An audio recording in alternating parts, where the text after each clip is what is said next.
用双方都打进，哎，走，现在不能打，预备。注意看，右边的黑人选手竟然恶意挑衅中国选手，现场裁判越是阻拦，他越是嚣张，越是来劲儿。这个黑人狂徒就是来自于马达加斯加的姆巴佩，此人在中国拳坛臭名昭著，经常在比赛开始之前恶意搞偷袭，挑衅对手。这个家伙不仅赛前嚣张，赛后也是一个好色之徒。比赛结束后，在当众表白中国颁奖小姐，不顾对方感受，强行送给对手鲜花。好，观众朋友们，正在出场的选手就是狂妄恶徒、好色之徒姆巴佩。观众朋友们，不要搞混了，他并不是身价数十亿的足球明星啊，法国姆巴佩，而是来自于马达加斯加的姆巴佩。好，注意看这个家伙，厚厚的嘴唇，长得是奇丑无比呀。好，这场比赛迎战他的对手正是来自我们中国年仅21岁的中国小将许志伟。许志伟刚进入到拳坛没多久啊，12战绩总共才打了这个8场比赛，但是观众朋友们啊，其中呢他赢了6场，输掉的2场比赛啊，也不是被 KO 啊，而是判定，因为当时对比赛规则不是很了解啊，刚打拳击啊，输比赛也是很正常的。哇，观众朋友们的确长得太丑了啊，像一条鲶鱼。我觉得说它像鲶鱼有点侮辱鲶鱼了。好，双方的比赛已经开始，来看一下本场比赛双方选手的精彩表现。好，注意看红方选手中国小将许志伟，刚刚说错了，他不是21岁啊，19周岁20岁，而这个姆巴佩是25岁。对，红方许志伟控的距离控的很好，是，而且因为散打出身嘛，所以打得更灵活一些。漂亮，很漂亮的。Adrian 其实感觉是比较偏那种硬的选手，对，很好。就是速度还是有差别的。是，从两个人身材的维度来看，差不多是吧？从两个人身材的维度来看，我觉得，哇，这个动作很厉害。这个姆巴佩呢，常年混在我们中国打比赛，从22岁来，现在25岁啊，混了3年了，中文啊也学了不少。那么他曾经在媒体面前用他蹩脚的中文表示，说我们中国人的人好打，中国的钱好赚，打不还手，骂不还口，因此他才敢赛前啊频频的挑衅啊，频频的叫板。但现在已经不是20年前了，我们中国选手、中国小将，一个脾气比一个暴，一个打法比一个猛。所以说呢，对方越挑衅，我们这边越生气。你不激怒还好，你一激怒啊，反而成了中方选手的兴奋剂。好，许志伟这个小伙的确是敢打，敢往里去冲。虽然说才19周岁，但是表现还不错。就是比较年轻啊，打法上来讲呢，欠一点火候。能不能把红方打累了？但是你看他战术是怎么安排的？我也不知道，因为在第一局目前来看的话，蓝方就是属于一直在压，但是动作很少。对，一直在被打。以及我很喜欢红方的这个气氛，而且速度好快。对，他是个反架，你的后手塞的这个很直接。是的，而且他不只是会用一个技巧，又定膝，又做变调，也有脚步动作，更丰富一点。虽然说我们看这个姆巴佩在局面上压的的确是比较凶，但实际上他的有效打击数啊和进攻出手次数少得可怜啊，几乎是没怎么出拳。反观是许志伟啊，这个小伙呢边推边打，他并不是单纯的后退啊，而是呢这个诱敌深入，然后再找机会。那对方的确是老油条啊，你看他的防守很及时。好，第一回合比赛结束。好，那第二局开始啊，看蓝方的教练是怎么给他布置的第二局的战术。对，我也希望他可以快一点。他现在一直就第一回合一直被打了，一直被控制。我觉得他可以压多一点，然后自己先出拳，而且用组合拳，不能单独打的。单独根本找不到。节奏感慢。哦，哎呦，对，现在开这始，来的好猛啊！对，哦呦，又来一下，踢中了，这第二回合刚一开局，我们看这个姆巴佩呢，像打了兴奋剂一样啊！观众朋友们，压得很凶。哦，要小心了。对方看起来似乎呢是想要火力全开，想要真正意义上压制我们的中国小将。看来对方呢不仅嚣张啊，还真有点本事，还真有点刷子。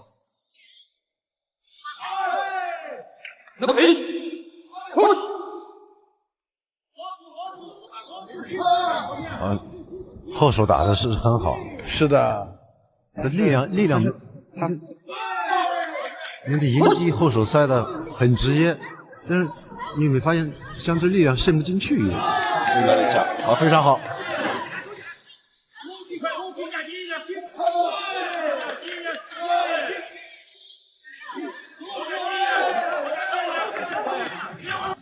许志伟年轻的这个特点啊表现出来了，在吃拳之后呢，他不后退，这就是比较年轻的一个表现。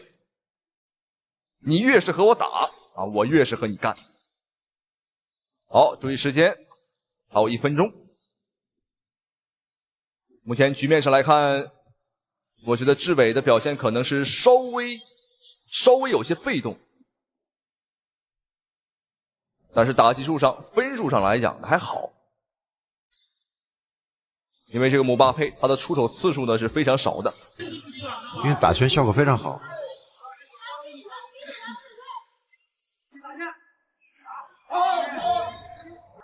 这个会话还有剩下来40秒钟。哦，他看起来也不差。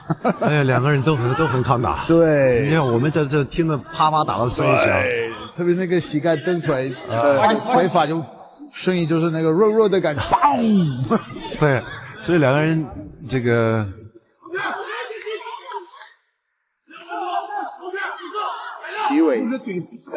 徐志伟他丰富的进攻好漂亮。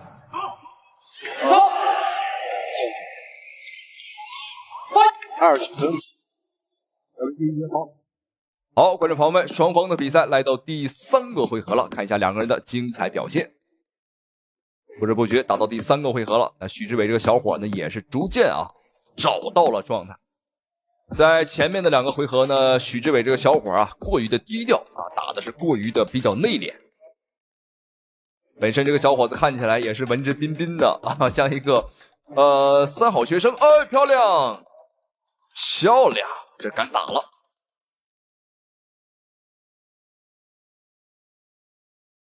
而且这抗击打能力真的可以，我们看吃到姆巴佩的拳他不仅是没有后退连头部位移都很轻微，看不到是被打退的感觉。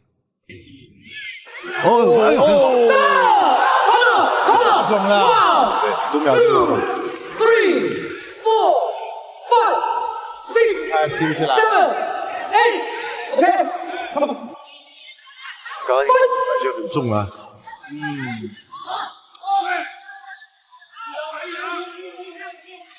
所以两个高。好，立 KO。让他继续。现在感觉教练他们在吵架。还可以继续，还可以继续。好，这个情况有些特殊。那姆巴佩的团队扔出了毛巾意思是投降。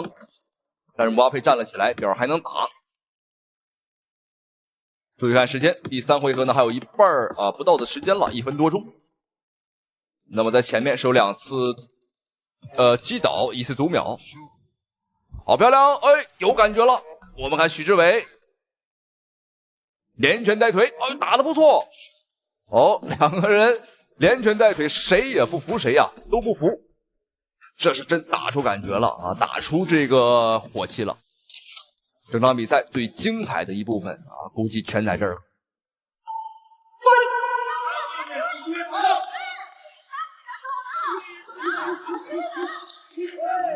两个人相互换拳之后，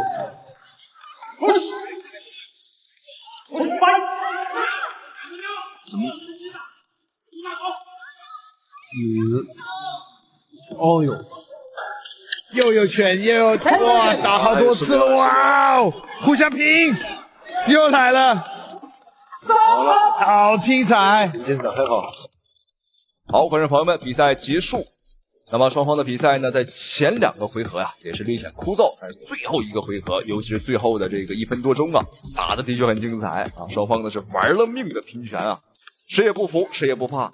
那么赛前对方呢很嚣张，我还以为对方多强呢，没有想到就这点本事啊！好，让我们恭喜中国小将获得了比赛的胜利，一致判定。十分感谢屏幕前你的收看与支持，下期视频再见。德国9冠王身披9条金腰带，扬言要亲手打死中国选手，拿下第10条金腰带。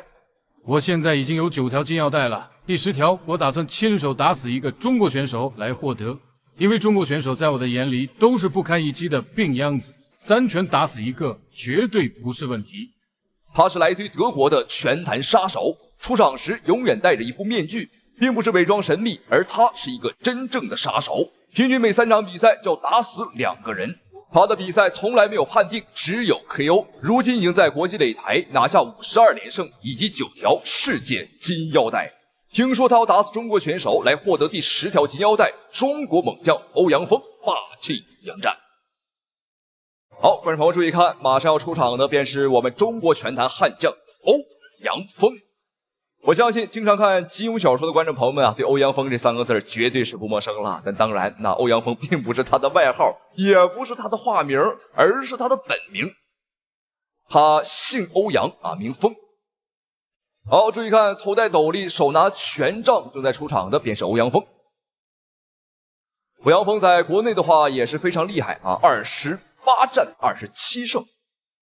就在前2个月啊，他在日本的东京啊拿下了一条金腰带。我们注意看后边举的这条腰带，正是他在日本拿下来的，也是继妖刀卫瑞以及刘策第3个在日本夺冠的中国选手。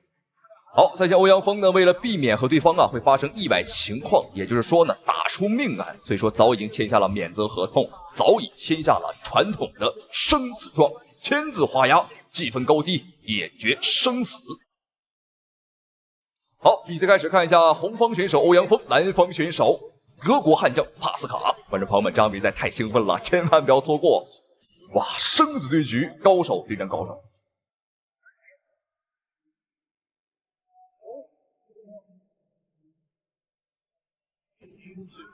哦，要小心！哦，这是地板有些滑吧？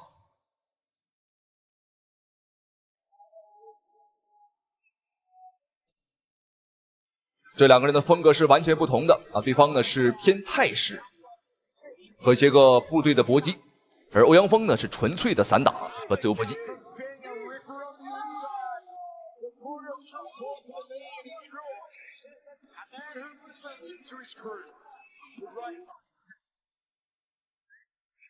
这场比赛我从局面上来看呢，对欧阳锋来讲很不公平啊，压力自然是不小了，因为帕斯卡的身高、臂展还有腿长都很恐怖。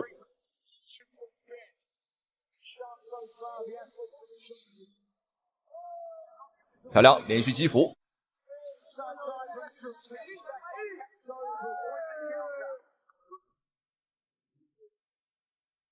欧阳锋是一个拳商极高，而且打法非常绵密的选手啊，他能黏住你，而且进攻的频率很高啊，和日本的这个顶级选手武尊的风格呢稍微啊有那么一点点相似之处。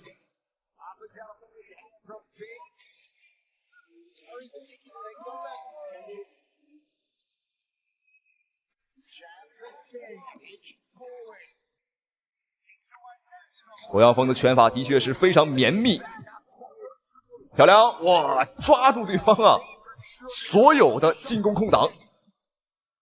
只要帕斯卡稍微敢一出手，哦呦，稍微一出手，我们的反击立马给上。这场比赛欧阳锋的战术就是打反击。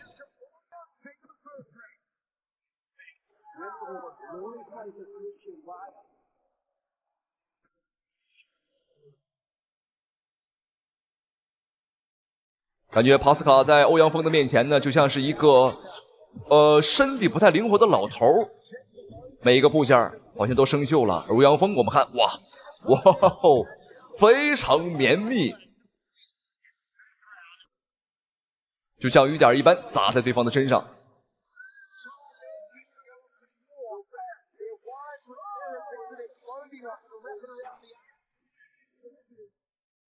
基本上帕斯卡出一拳，欧阳锋能出3到4拳。好，注意看，漂亮前摆哦。最后1秒钟的时候，明显帕斯卡被打晕了一下。好，第一回合比赛结束，铃声救了对方1条命啊！再给10秒，不用10秒，我觉得5秒，欧阳锋都有机会啊，可以 KO 对手。好，第一回合很明显了，欧阳锋在局面和点数分数上那优势满满。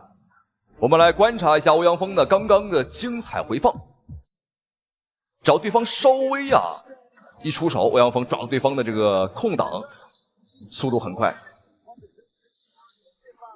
没有错，这里就是最后1秒，明显是一个后直给对方打晃了。好，接下来准备看一下双方第2回合的精彩表现，观众朋友不要错过。欧阳锋1997年出生，27岁很年轻。我觉得再打个5、6年的确是没问题。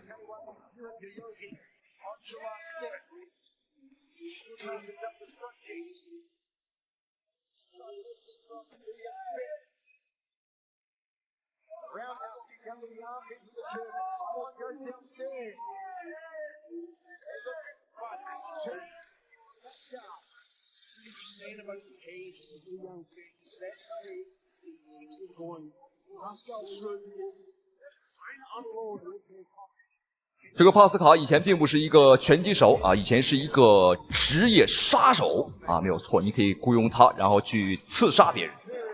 当年他在执行任务的时候，据说是从未失手，但是他听说呢，打拳击赛可以挣得更多他便来打拳了。而且帕斯卡我们可以看到他出手次数呢并不多但每一下都是打对方的命门或者要害。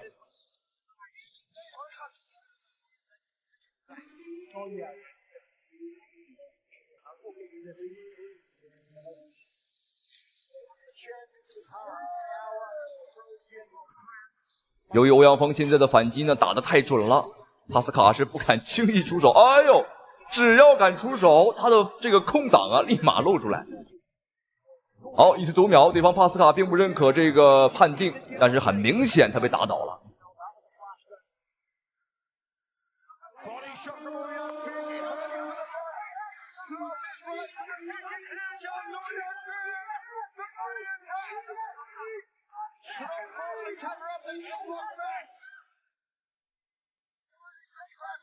双方第2回合还有1分钟的时间。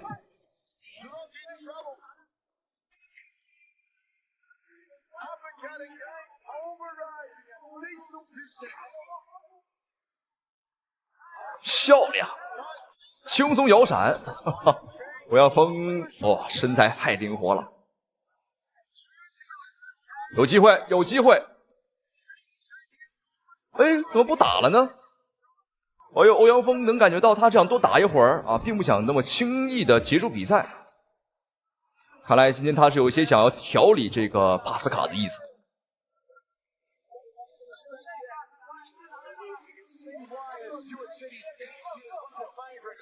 这场比赛的举办地点是在日本，观众朋友们并不是在国内打，因为像这种生死对抗赛我们国内是不太提倡的。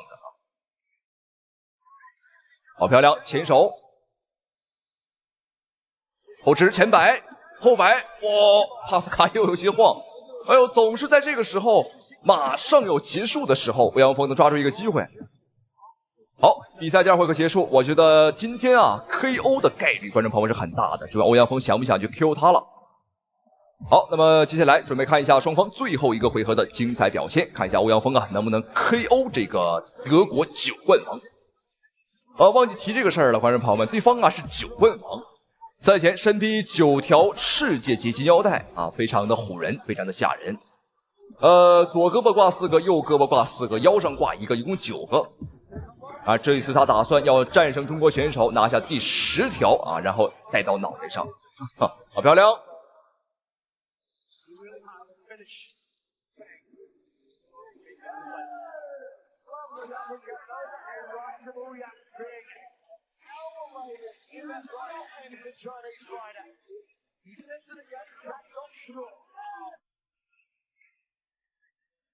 欧阳锋这种绵密的进攻呢，的确让对手感到非常的窒息。亚德帕斯卡真的是喘不过气来。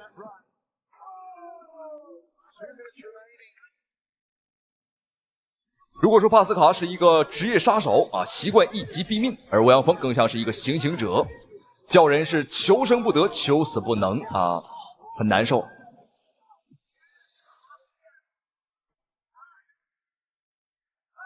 漂亮，再来。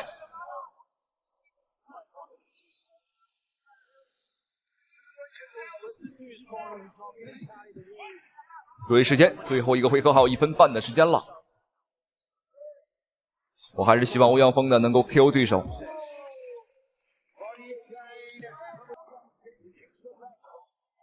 好，这下是推倒，并不是击倒。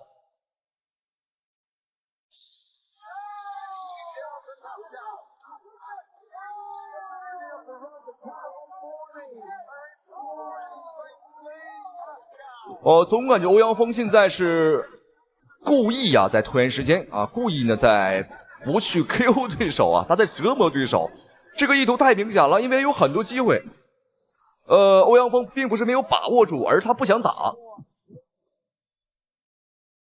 这比杀了对手还要难受啊。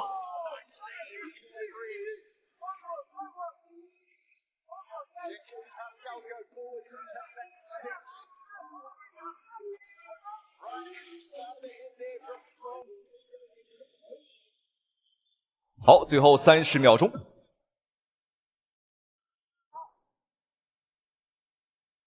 哇，对方已经不行了。哎呦，这怎么自己把自己给摔倒了？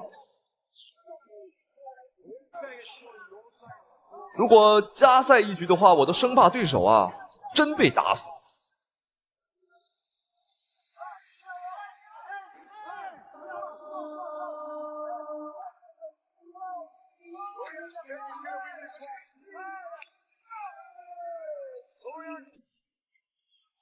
好，比赛终于结束。那这场比赛，观众朋友们可以说是毫无争议一点争议都没有，因为欧阳锋的优势和局面优势太大了分数上更是不用多说了，一拳又一拳像雨点一样打在对方的身上。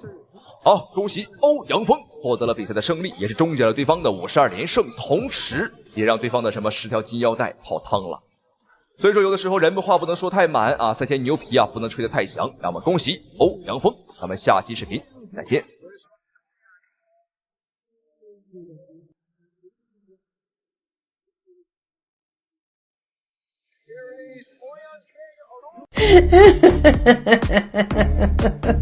中国选手一出场，全场的老外都惊呆了，各大知名频道、各大媒体都抢着来转播这一场比赛，因为这是第一次有身高2.2米的中国巨人来挑战美国拳坛。曾经在美国篮球界有一个东方巨人姚明打出了名气，让老美知道了中国人一样可以制霸 NBA。如今又来了一位神秘的中国巨人，向美国拳坛发起冲击。我们看视频当中这个身材魁梧的巨人，他就是董建军，身高2.23米，臂展2.19米，绰号泰山。听说董建军的到来，美国的各界名流大咖、世界级拳王都前来观赛，都想亲眼目睹一下这位神秘的东方巨人到底有怎样的本领。我们再看视频当中现在的老外，就是董建军本场比赛的对手艾利克斯，身高1.93米，臂展1.95米。这个艾利克斯可谓是信心满满，因为他相当的瞧不起我们中国人，还在公开的场合羞辱我们中国人是瘦弱的猴子。无论长得有多高在他的面前都是不堪一击的东亚病夫。所以说本场比赛他是主动申请来做董建军的对手。今天就让我们一起来看一看这位神秘的东方巨人董建军到底有怎样的本领。好，费特比赛开始。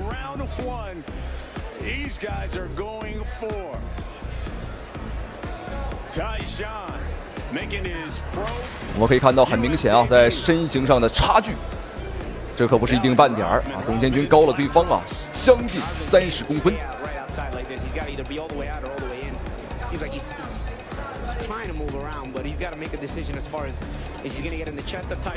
其实董建军最开始呢，他还真是一个篮球运动员啊，但是后来他发现啊，自己对传统武术啊，对这种搏击啊更感兴趣，所以他便自学了我们中国的传统武术啊，包括散打，包括像韩国的跆拳道，他也学过。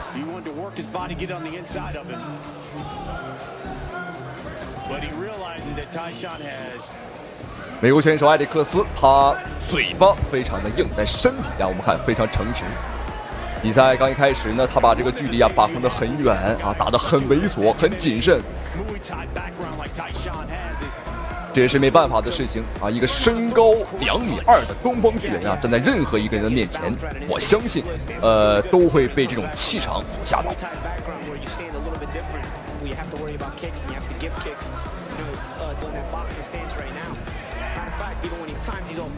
好漂亮，打晃了，简简单单的一个前手，对方刚刚这个眼神啊，已经有点迷离了。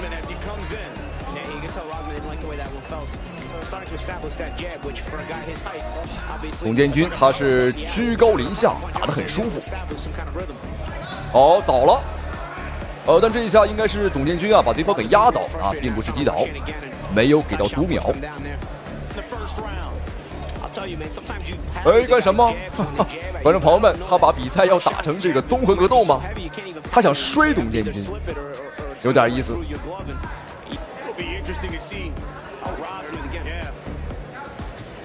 其实我们别看董建军啊长得这么高，但实际上仔细观察他的步伐呀非常灵活。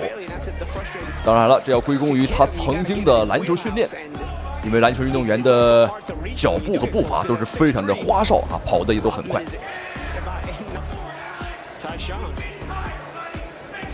哦呦，前手倒了，很清晰，这绝对是一个读秒。好，现场裁判也完全没有包庇对方。哇，只是一个前手，观众朋友们，轻轻的那么一点啊，那么一动，对方就倒了。我甚至感觉刚刚董建军啊，可能发力还不到30%啊，还不到30%的力，可见董建军的力气有多么的恐怖。我真的无法想象，如果董建军一会儿啊全力打出一拳，会是怎样的感觉。你看，很轻的啊，轻轻的一拳。而且刚刚这一拳也很快啊，的确是不好防。好，观众朋友们，第二回合已经开始。我们来看一下埃里克斯，美国选手会不会改变战术？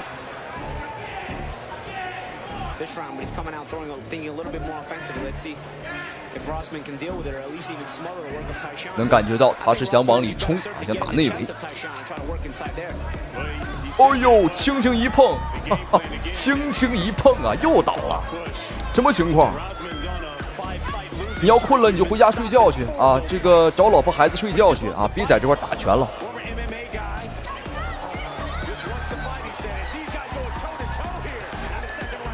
这个美国选手埃里克斯啊，我严重怀疑他学习过日本的空手道，这拳法来也空空，去也空空啊，打得很凶，就是打不着人。哎，什么情况？我们这个谈笑间啊，他又倒了。你看，把这家伙累得满身都是汗水。漂亮，前手又打晃了，又倒了，又倒了。哦，但这一下裁判没有给到读秒，也算是照顾对方一下。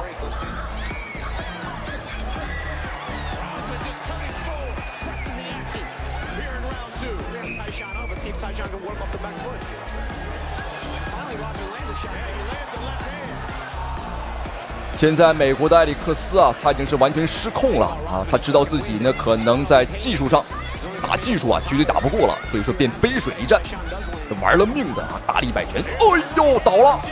这一下裁判你还怎么包庇？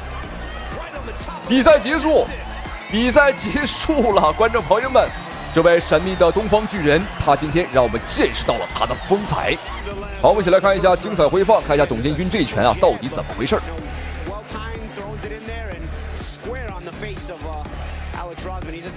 啊，就是前手啊！这场比赛董建军的后手拳啊还几乎没打， And that's a jab. Imagine if you take a right hand from this guy. Yeah, and a couple times he did throw them, he just didn't land them clean.